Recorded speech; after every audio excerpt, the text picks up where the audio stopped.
कुछ फैसले मैंने बहुत जल्द ले लिए थे, ये जाने बिना कि वह सही है या गलत। सोनाली अब खतरे से बाहर थी और मैं उसे आने वाले हर खतरे से भी बचाए रखना चाहता था। इसलिए उसे उसके पिता के साथ वापस जाने को कहा। राय साहब काफी हैरान थे कि मैं इतनी आसानी से कैसे मान गया। मैंने उन्हें वजह समझाने की कोशिश भी नहीं की।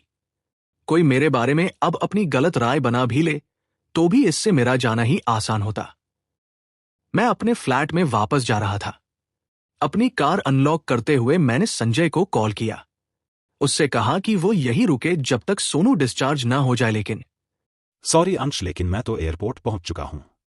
आंटी की फ्लाइट बस लैंड होने वाली है। ओह, मैं भूल ही गया था। मैंने उंगलियों से अपना माथा रगड़ा। तू क्यों नहीं रुक रहा वहां? उसे मेरी जरूरत ही कहां पड़ेगी।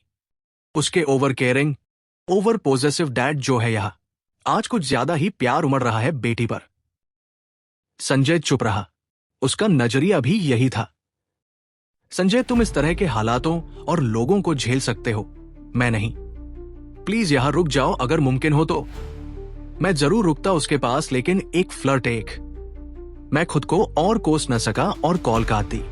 मैंने गाड़ी फ्लैट की तरफ दौड़ा दी। शायद मैं भाग रहा था या छुप रहा था, लेकिन ये जो कुछ भी था सही था मेरे लिए। मेरे अंदर दबे दुख में गुस्सा मिल चुका था। मैं अपना संतुलन खो बैठा था। कार चलाते वक्त भी दिमाग रास्ते पर न होकर कहीं और था। कई आवाजें मेरे दिमाग से एक के बाद एक टकरा रही थी। एक मेरी थी जिसमें मुझे उस रिकॉर्डिंग में कहे वर्ड्स सुनाई दे रहे थे। एक सोनू की, जिसमें वो न जाने कितनी तरह की बातें कहकर मुझे रोकना चाहती थी। एक मेरी अपनी मां की आवाज और एक राय साहब की, मुझे कोसती वह आवाजें। दूसरी तरफ मेरा सेलफोन लगातार बज रहा था। सोनू और संजय एक के बाद एक मुझे कॉल कर रहे थे, लेकिन उन दोनों के किसी भी तरह के सवाल का जवाब मैं अभी नहीं दे सकता था। मुझे फिलहाल अपने ही साथ वक्त बिताना था, ताकि मेरे किसी भी फैसले पर किसी और की सोच की परछाई ना हो। कमरे में पहुंचते ही सबसे पहले मैंने अपना मोबाइल बंद किया और फिर बिस्तर पर गिर पड़ा। कपड़े बदलने या जूते उतारने तक का सामर्थ्य नहीं है, कम से कम अभी तो नहीं। मैं उस हालत में ही नहीं हूं। बेहद थक चुका हूं, शारीरिक तौर पर भी और मानसिक तौर पर भी। आंखें जल रही हैं, मानो मुद्दत से सोया नहीं। पलकें बंद करने पर यह तो शांत होने लगी, लेकिन मन शांत नहीं हो पा रहा। ये अब तक भाग ही रहा है उन्हीं अंधेरे से ख्यालों के बीच। आखिर सोनू ने ऐसा क्यों किया? हमेशा की तरह हालात ने मुझे फिर वही क्यों ला खड़ा किया, जहां फैसला कोई और करता है और मुझ पर लाद दिया जाता है। मेरी लगातार की जा रही कोशिशें भी मुझे आज वो नहीं दे सकती जो मुझे चाहिए।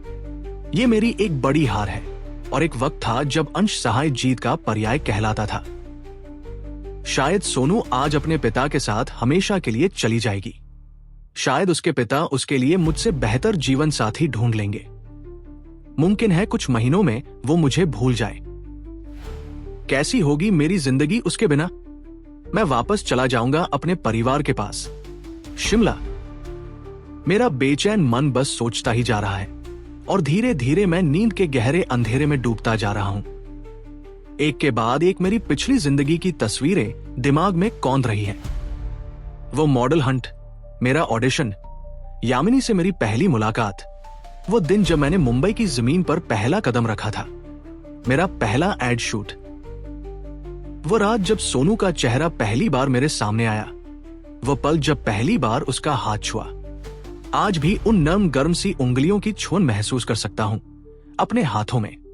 ये नरमाहट मुझे खींच कर ले जा रही है किसी ख्वाब की गहराई में, एक सपना, लेकिन ये कभी सच था। मैं ख्यालों में डूब सा रहा था कि किसी ने जोर से दरवाजा पीटा। संजय, जानता था कि वही होगा। मैंने जाकर दरवाजा खोला और उसे खुला ही छोड़कर वापस अंदर आने लगा। तू यहां क्या कर रहा है? वहां सब तेरे बारे में पूछ रहे हैं। अंदर कदम रखने से पहले ही वो मुझ पर बरस पड़ा। और तेरा मोबाइल कहां फेंका हुआ है तूने? मैंने चुपचाप अपना मोबाइल पैंट की जेब से निकाला और सेंटर टेबल पर रख दिया। उसने एक बार उस ऑफ पड़े सेल की तरफ देखा और वो कुछ और बोल पाता इससे पहले मैं एक सिगरेट और लाइटर लेकर बालकनी की तरफ चल दिया। वह मेरे पीछे ही आया। पता है, मैं पिछली रात से लगातार यहां वहां दौड़ रहा हूं, सिवाय एक कप कॉफी के कुछ और लिया नहीं। अपने घर तक नहीं गया, ना ही उनसे बात की। थकान से मरने की हालत में पहुंच चुका हूं, लेकिन फिर भी जाकर सो नहीं रहा।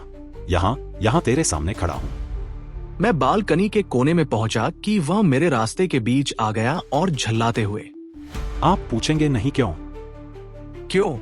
मैंने थकन के साथ सिगरेट सुलगा ली और अपनी बालकनी की हद पर खड़ा सामने बिखरे मुंबई शहर को देखने लगा। वो अपने डैड के साथ जाने के लिए मान गई है। मेरे दिल से जैसे कुछ आकर टकरा गया। सीने के ठीक बीच में एक टीस उठी। एक लंबे कश के धुएं के साथ मैंने सीने से उस दर्द को भी बाहर निकाल दिया। मेरी खामोशी, पत्थराया सा चेहरा शायद परेशान कर रहा है उसे। तुझे जानना नहीं है कि उसने क्यों एकदम से अपना फैसला बदल लिया?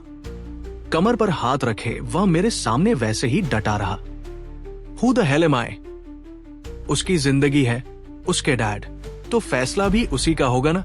और तूने उसे नहीं कहा अपने डैड के साथ जाने को? वो बौखला गया। उसके लिए यही बेहतर है। तुम इतनी फिक्र मत करो। जल्द ही वो किसी नए, ईमानदार, मुझसे अच्छे किसी इंसान के साथ अपनी जिंदगी शुरू कर लेगी। तकलीफ मुझे भी हो रही है ये कहते हुए, लेकिन सिवाय अपने आप पर तरस कर मुस्कुराने के और कर भी क्या सकता हूं। अंश, उसे तेरी जरूरत है। उसने मेरी वजह से अपनी जान देने की कोशिश की। तंग आ गई होगी मुझसे, और क्या? वो अपने पैरों पर चलने, यहाँ तक खड़े होने की ताकत भी खो चुकी है। Damn it. उसने मुझे झकझोर दिया। मैं सन्न रह गया। अंधेरा सा छा गया एक पल को आंखों के सामने। कानों के पर्दों पर आवाज भी ठंडक के साथ पड़ने लगी। संजय न जाने क्या बोले जा रहा है। हम सब यही सोच रहे थे अब तक कि पॉइजन का इतना हेवी डोज लेने के बावजूद उसे कोई नुकसान कैसे नहीं हुआ, लेकिन जब मैंने न जाने कब वह एक कदम का फासला खत्म किया और उसका गिरेबान पकड़कर, आई होप कि ये मुझे उसके पास वापस भेजने की कोई चाल नहीं है। मैंने उसे चेतावनी दी। अब मैं किसी भी हद को पार करने की कगार पर पहुंच चुका था। तू बस अस्पताल पहुंच जा। उसने इत्मीनान से मेरे हाथ अपने कॉलर से हटा दिए। लगा कि वह सच कह रहा है और हो सकता है कि ये सिर्फ एक भद्दा मजाक हो, लेकिन सोचने का वक्त नहीं है मेरे पास। मैं अपनी आंखों से सच देखना चाहता हूं।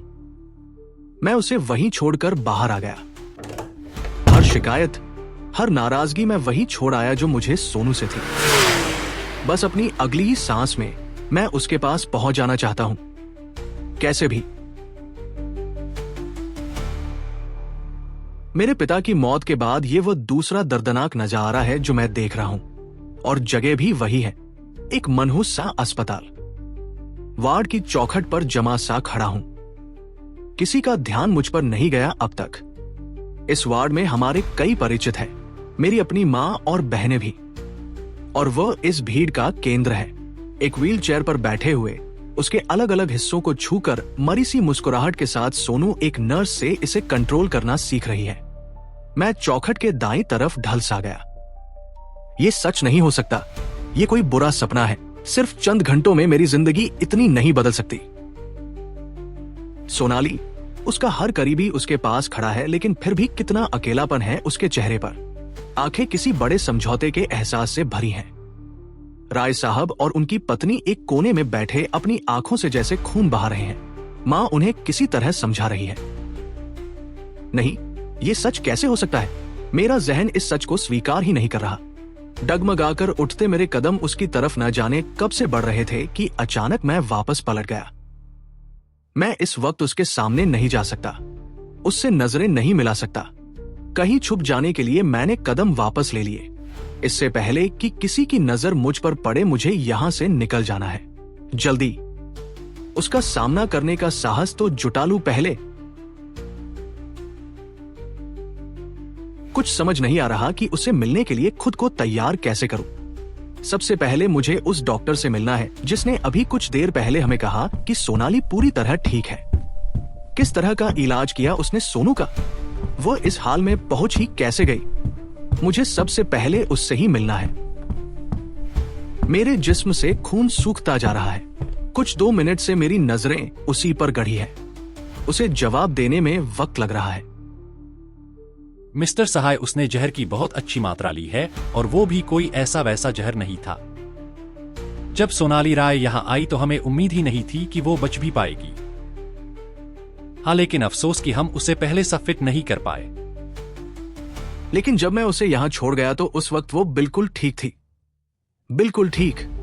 उसने मुझसे बात की मिस्टर और राय, हम उसके लोअर बॉडी के बारे में बात कर रहे हैं, मतलब उसके पैर और कमर का हिस्सा। जब आपने उससे बात की वो बिस्तर पर लेटी हुई थी। फिजिशियन ने ऐसा ऑब्जर्व किया था, लेकिन हमें लगा कि ये स्पाइनल शॉक है। Some poison can cause symptoms that look similar to paralyse, but now we are certain. उसने मुझे चेता दिया, एहसास कराया कि विपरीत परिस्थितियों में हमारा दिमाग भी विपरीत ही चलने लगता है। मेरी जुबान भी अब काम नहीं कर रही। मैं जानता हूं कि ये बहुत बुरी कंडीशन है, लेकिन आप लोग ही अगर सब्र छोड़ देंगे तो उसका क्या होगा?